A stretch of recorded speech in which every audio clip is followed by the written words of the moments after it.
Туган якны өйрәнү музеенда җирлегебездәге тарихи һәйкәлләр турында аерым бер стенд эшләнгән. Аның аша без шундый истәлекле урыннар белән таныштык. Тойгылда авылында бүгенге көндә эшләп килүче мәчет бинасы Россия Федерациясының мәдәни мирас объекты булып санала. Мирғали исемле Мөслим мулласы Казандагы мәдрәсәләрнең берсендә укып йөргән вакытта Галикеев дигән бай белән таныша. Галикеев Мөслим авылына мәдрәсә салдырырга була. 1898 елда Ташчы Гыйззәтуллин Сафиулла җитәкчелегендәге эшчеләр лом һәм көрәкләр белән таш чыгарып мәдрәсә төзүне кызу темплар белән алып баралар. Ул 1901 елның көзенә әзердә була. Әлеге мәдрәсә менә хәзерге вакытта инде безнең Мөслимнең күрке булып торган мәдрәсә.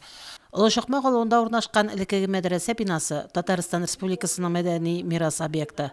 Әлеге бина бүген кулланылмый, әмма мәдәни мирас объекты буларак аны төзекләндерү турында да сөйләшүләр алып барыла.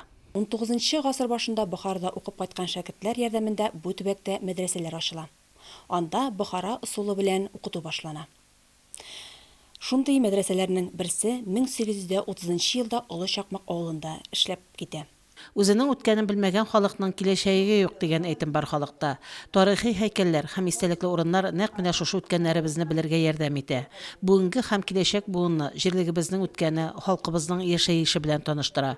Шуңа күрә дә аларның әһәмияте бик кирәкле һәм кыйммәтле. Тарихи һәм мәдәни һәйкәлләрне яклау һәм саклау барыбызның уртак эше. Фәридә Гайнтинова, Айрат Фазылов, Мөслим телевидениесе.